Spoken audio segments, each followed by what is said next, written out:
Ma'arif, salah satu tokoh bangsa, ulama bangsa. Apa momen yang paling Pak JK ingat bersama dengan almarhum Buya Syafi'i Ma'arif? Ya tentu banyak hal karena hubungan kami cukup lama. Setiap kali ada Jakarta biasanya menelpon dan kita ketemu dan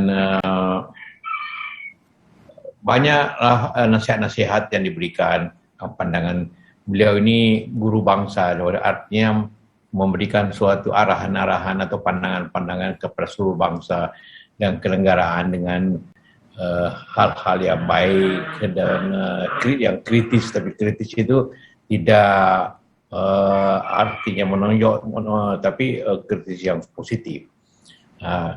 Hubungan saya pernah ingat bagaimana kita mengatur hari libur. Saya ajak dia makan dengan Pak Hashim Azadi bertiga dan mengajak bahwa ini penting untuk kita atur hari libur ini.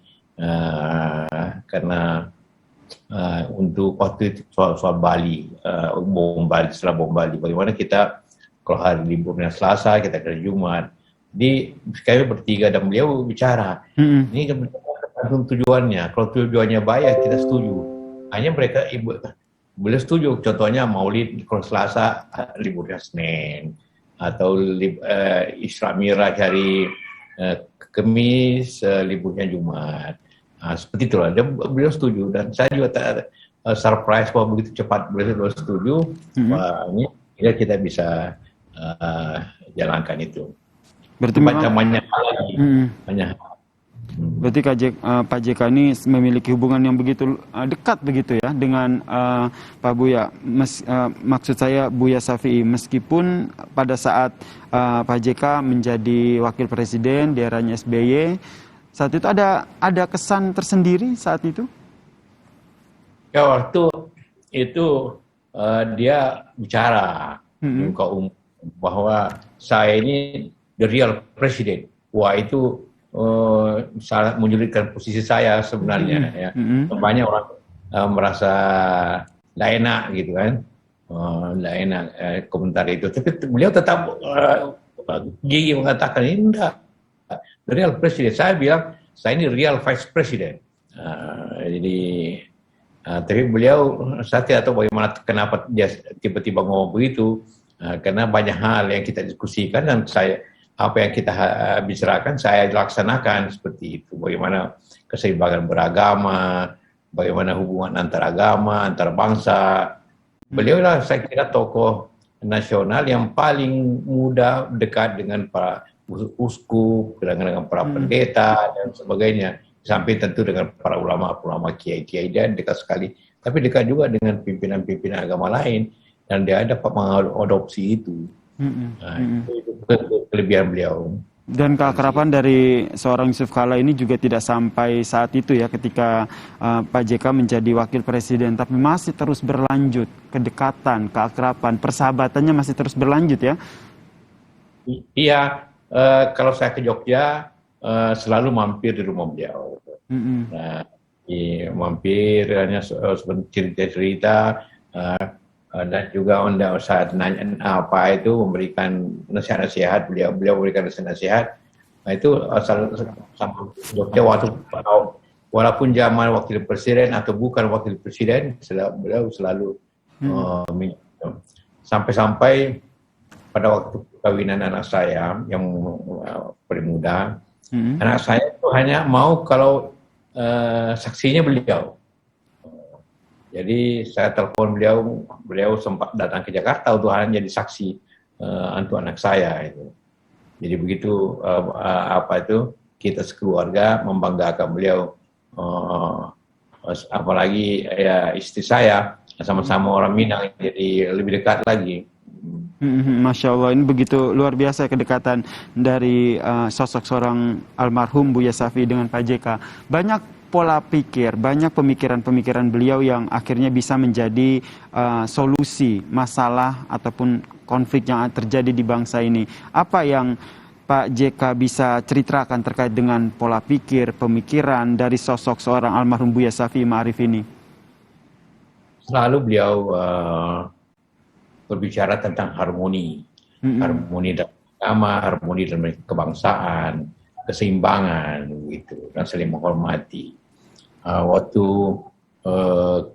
konflik di Poso, Ambon, dan di Aceh, saya datang juga minta nasihat beliau bagaimana kalau kita begini. Beliau setuju, almarhum setuju, ya setuju, bagus, saya setuju tindakan itu, bahwa kita bikin perdamaian dan sebagainya, dan saya minta saran-saran beliau seperti itu. Beliau dekat dengan, tadi saya katakan, dekat dengan pimpinan agama Kristen, Katolik, Buddha, semua dia dekat. Dia bisa duduk berbarengan dengan mereka tanpa rasa kaku begitu. Sangat dekat dengan tokoh lintas iman yang lain.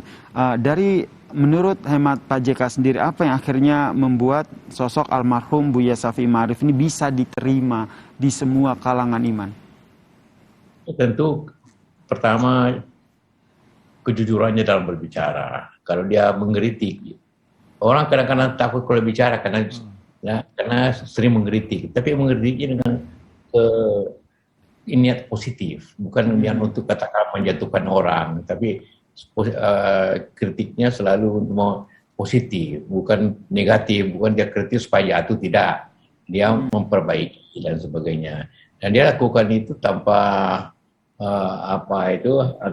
takut-takut, tanpa ragu-ragu, selama menurut dia benar gitu. Dia melakukan itu.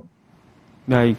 Kemudian Pak JK, apa yang menjadi pemikiran dari seorang almarhum Buya Syafi'i Ma'arif yang ingin disampaikan dan masih bisa menjadi teladan untuk kita semua? Pesan apa yang ingin disampaikan oleh Pak JK? Selalu berbicara beliau tentang persatuan. Persatuan dan juga bagaimana mengatasi hal-hal seperti kemiskinan, ketidakadilan. Selalu beliau berbicara hal-hal tersebut, dan bagaimana memberantas korupsi, seperti itu. Jadi ada kehidupan harmonis untuk kemajuan dan keadilan. Itu selalu cara berpikir beliau diutamakan. Baik, terakhir Pak JK, jika ingin menyampaikan kembali rasa belasungkawanya terkait dengan meninggalnya almarhum Buya Syafi'i Ma'arif, silakan Pak. Ya, pertama saya sekeluarga dan juga para pimpinan daripada Dewan Masjid Indonesia dan PMI menyampaikan rasa duka dan ada berduka atas perempuannya rahmatullah atas almarhum Buya Syafi'i Ma'arif. Innalillahi wa inna ilaihi raji'un. Mudah-mudahan beliau husnul khotimah dan juga keluarga diberikan kelapangan dalam menghadapi situasi seperti ini. Amin, amin, amin ya rabbal alamin. Terima kasih Pak Yusuf Kalla telah berbagi cerita, berbagi kisah yang sangat menginspiratif dari sosok seorang almarhum Buya Syafi'i Ma'arif. Terima kasih telah bergabung di Breaking News Kompas TV. Pak JK, sehat selalu. Baik, terima kasih. Dan tadi juga menjadi harapan kita bersama, duka yang disampaikan oleh Pak JK, Wakil Presiden ke-10 dan 12 Republik Indonesia ya Mas Zaki ya, bahwa kalau kita lihat sama seperti yang tadi kita diskusikan, Pak JK juga melihat sosok almarhum Buya Syafi'i Ma'arif ini sebagai tokoh pemersatu, tokoh yang bisa menyatukan berbagai perbedaan yang ada di tanah air ini ya. Memang selekat itu ya image dari tokoh pemersatu ini terhadap almarhum Buya Syafi'i Ma'arif ya.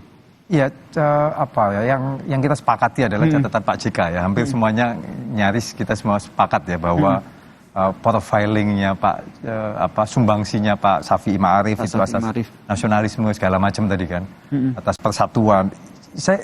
Menurut saya gini sih, jadi Pak Syafi'i itu kan memimpin Muhammadiyah, ormas besar pada periode awal-awal reformasi. Jadi ketika itu ada ekspresi politik yang begitu terbuka, setelah sumbatannya dibuka kan, lalu pasti ada gesekan segala macam. Dia ada di periode-periode itu dan dia tahu persis bahwa dia melalui itu, dan kemudian pada satu titik dia tahu bahwa bukan itu gitu. Indonesia ke depan tuh harusnya itu mungkin ya. Jadi dia pernah ada di fase itu gitu.